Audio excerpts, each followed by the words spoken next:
Bismillahirrahmanirrahim. Assalamualaikum warahmatullahi wabarakatuh. Welcome to back daring anak-anak. Sebelum kita belajar, lebih semangatnya lagi kita harus berdoa terlebih dahulu. Bismillahirrahmanirrahim. Rabbi jidni ilma warjukni fahma. Amin. Di pembelajaran kelima dan keenam kali ini ada hasil karya yang harus kalian tunjukkan nantinya. Oke, memasuki pembelajaran kelima bertujuan agar kalian mampu menemukan keberagaman karakteristik individu dan manfaatnya. Kalian juga dapat memahami tokoh-tokoh dalam sebuah cerita. Lalu, kalian dapat menentukannya dalam sebuah cerita fiksi. Serta yang paling menarik nanti, kalian harus membuat sketsa atau rancangan gambar dari bentuk karya 3 dimensi kalian. Dalam muatan PPKN, manfaat keragaman karakteristik individu.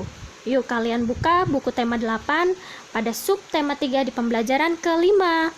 Keragaman masyarakat Indonesia juga tampak dalam pakaian daerah, seperti pada gambar ini.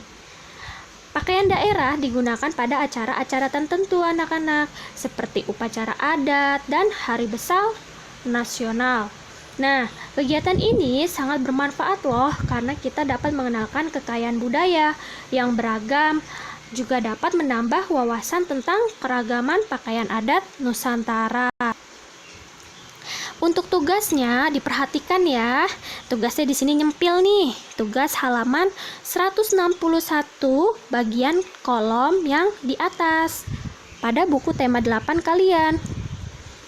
Next, kita masih masuk pembelajaran kelima anak-anak pada muatan bahasa Indonesia. Tokoh dalam teks fiksi. Ayo kita identifikasi yuk. Dalam sebuah cerita, kalian membacanya, terdapat tokoh utama yang dapat berperan sebagai bisa jadi protagonis atau antagonis yang sangat buruk, atau tokoh tambahan yang hanya sesekali saja. Tokoh protagonis bisa memiliki watak yang baik, lemah lembut, atau bahkan sombong dan tidak peduli ya. Sedangkan tokoh antagonis bisa memiliki watak yang berbeda dengan tokoh protagonis. Kalian juga dapat mengidentifikasi setelah membaca suatu cerita sampai akhir. Jika kalian mampu, ayo kita baca Aladin dan lampu wasiat di ceritanya. Tugas halaman 161 dan 162. Next. Berikut ini ada contoh sketsa karya 3 dimensi. Kita masuk pada SBDP nih. Contohnya ada di buku tema 8 kalian. Menyiapkan alat dan bahan untuk menggambar. Membuat sketsa gambar seperti ini anak-anak. Rangkanya terlebih dahulu. Memperjelas gambar sketsanya. Terakhir, menyelesaikan gambar yaitu dengan menebalkan. Benda 3 dimensi bisa kalian tulis di buku catatan kalian. Benda-benda yang mempunyai ruang seperti kendi, ember, lemari, gelas, dan botol. Itu termasuk benda-benda yang 3 dimensi. Menggambar benda 3 dimensi adalah menggambar benda-benda asli. Kalian bisa melihatnya dengan secara langsung. Pada sebuah kertas atau gambar, kalian membuatnya dengan secara langsung. Kalian lihat, kalian ambil botol atau kendinya atau gelasnya, dan kalian mulai membuat sketsanya terlebih dahulu. Next. Berikut langkah membuat sketsa karya 3 dimensi. Pertama, siapkan pensil, kertas, dan kendi yang akan digambar. Terserah ya, benda-benda apa saja, bisa botol, bisa tempat makan. Gambarlah sketsa kendi pada kertas. Lalu, tebalkan garis-garis sketsa di pinggirannya itu untuk memperjelas gambar tersebut. Untuk tugasnya, kalian harus lebih menarik nih. Buatlah sketsa gambar benda 3 dimensi apa saja. Bisa itu berupa dalam rumah atau lingkungan sekitar kalian. Yang penting bebas, yang penting itu benda. Di kertas HVS atau polos ya. lalu kalian tebalkan nantinya. Next, kita memasuki pembelajaran ke-6, yaitu bertujuan agar dapat kalian mengenal berbagai karya 3 dimensi dan membuat gambar rancangan karya 3 dimensi. Itu tadi ya. Nah, dapat membentuk karya 3 dimensi. Kali ini kita akan membentuknya.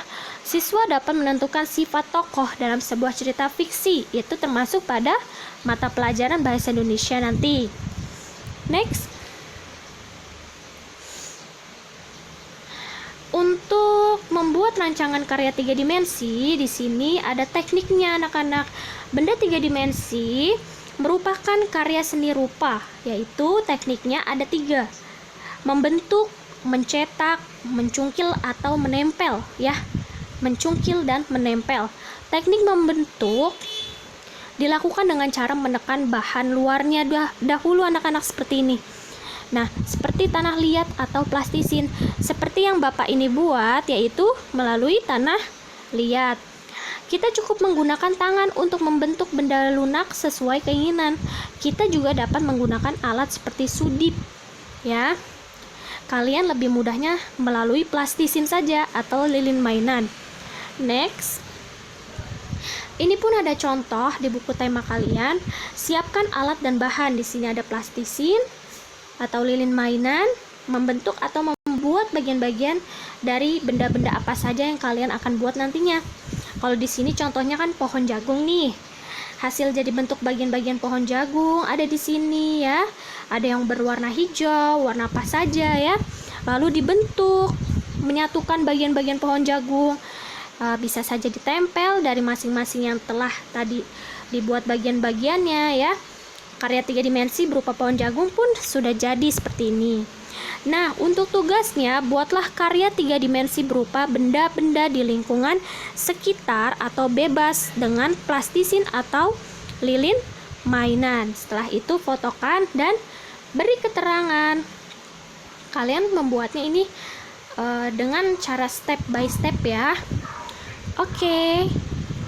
Dalam pembelajaran ke-6 tidak lupa kita pada bahasa Indonesia, yaitu hasil identifikasi tokoh pada teks fiksi. Pada teks fiksi ada tokoh protagonis, antagonis, diingatkan kembali. Itu yang sering keluar dalam ujian. Tokoh protagonis, antagonis, dan tokoh tambahan atau tokoh utama.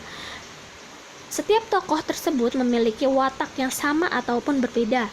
Para tokoh teks fiksi merupakan fabel, memiliki peran dan watak.